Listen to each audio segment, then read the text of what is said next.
I just stumbled upon $11,000 of the $1 Red Fox postage stamp.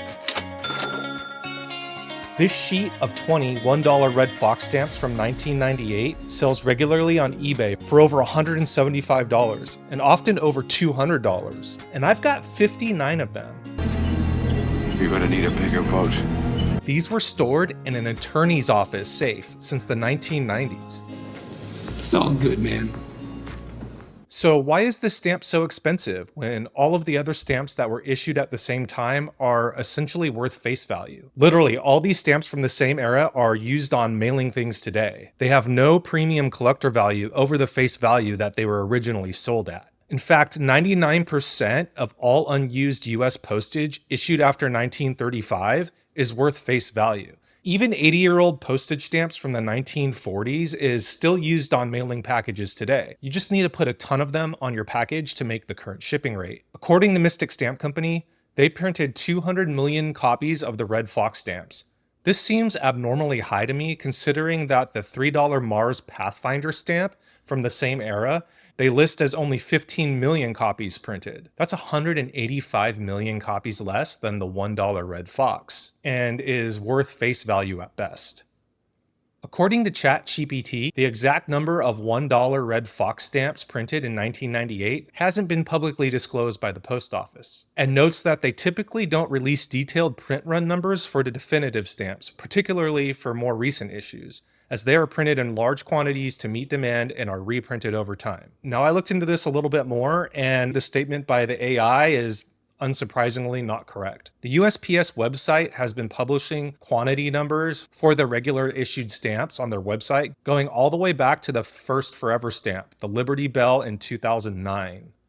I'm sure the correct number is recorded somewhere, but based off what I can find online, including the Smithsonian website that doesn't mention a quantity either, we may not be able to use print quantities to determine the rarity in this case. In terms of notability, this was the first postage stamp to include a scrambled indicia or a hidden image on it, which can only be seen through a special decoder lens. The Smithsonian website mentions this was used as a security measure, which it may have been.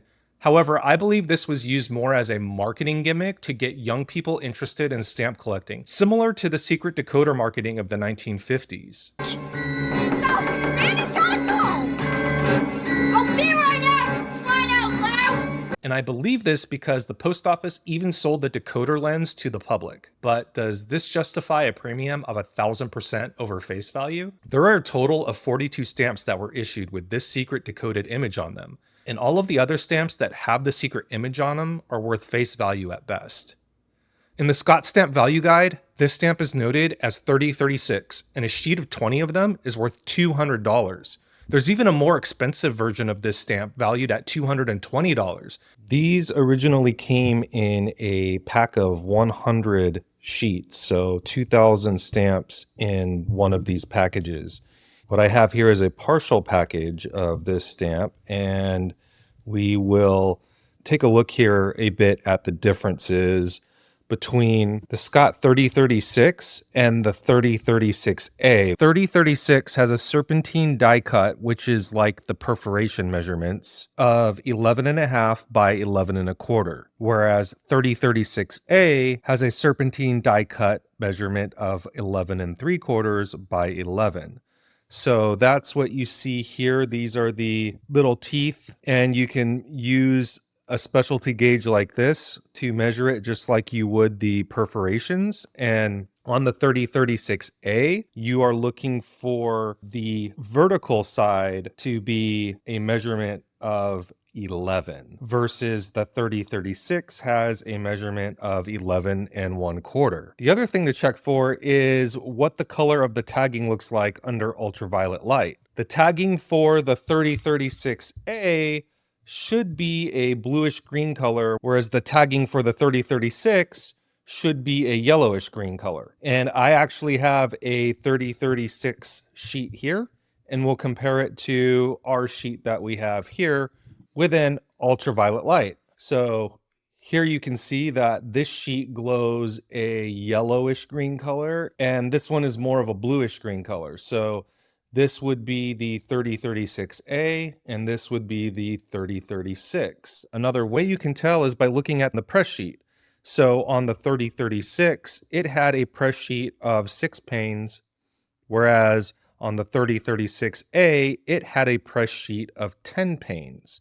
So this still doesn't explain why the $1 Red Fox is worth more than all the others. What it comes down to are 3 simple factors: supply, demand, and market-based prices. Supply refers to how many of these are available for sale.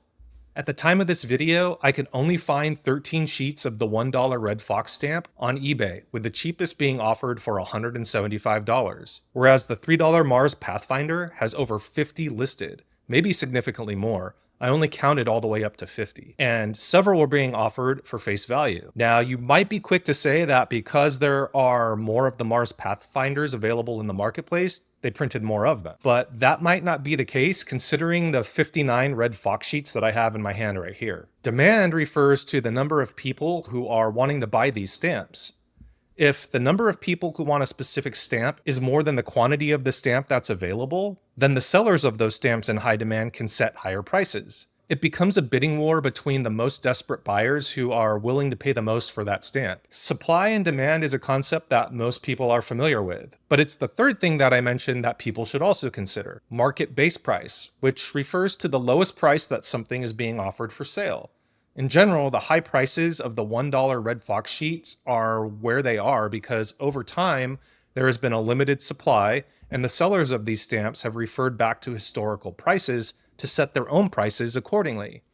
So if it sold for $100 in the past, a seller may set his price for $105. And once all the other available stamps have become sold, now the new base price is set at $105. Now, if somebody all of a sudden had a large quantity of these stamps and they offered them all for sale, they may need to reduce the price that they're willing to take for them in order to get their investment back sooner than later, instead of perhaps waiting years to sell them all. I dare you. I double dare you, mother. Now, I don't intend on doing that in this case, not directly at least, but I did find a buyer for these stamps who is willing to take them all for a discount off the retail value. How much shall I pay?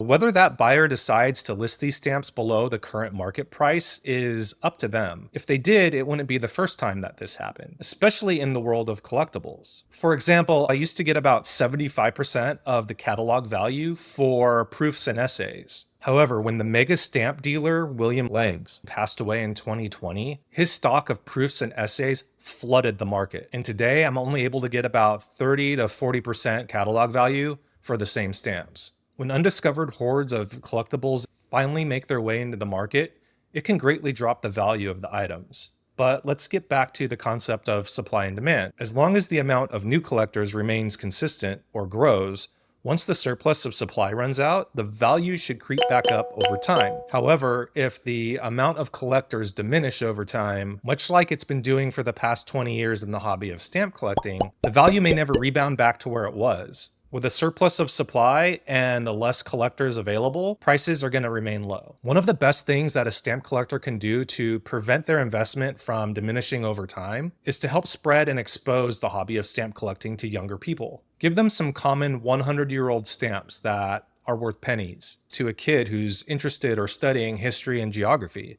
It may spark their interest in the hobby, or it may end up in the trash can, but at least it's not a big loss for you, being that these stamps are some common ones. That's how I got started into this hobby. My dad gave me his father's stamp collection when I was in the 4th grade. At that time, I was studying history and geography. I found it fascinating that I recognized some of the historical figures on the stamps and some of the countries that the stamps were from. And as a 10-year-old kid, something that was over 100 years old was ancient to me. I mean, it could have well been from ancient Egypt or ancient Rome.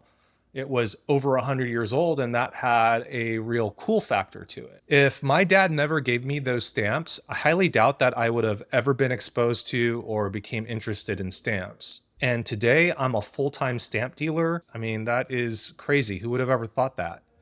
Thanks for watching. I hope you found this video useful or interesting. If you did, please be sure to like and hit the subscribe button. That will let me know that you're interested in this type of content, allowing me to make more videos like this. And as always, best of luck and happy collecting.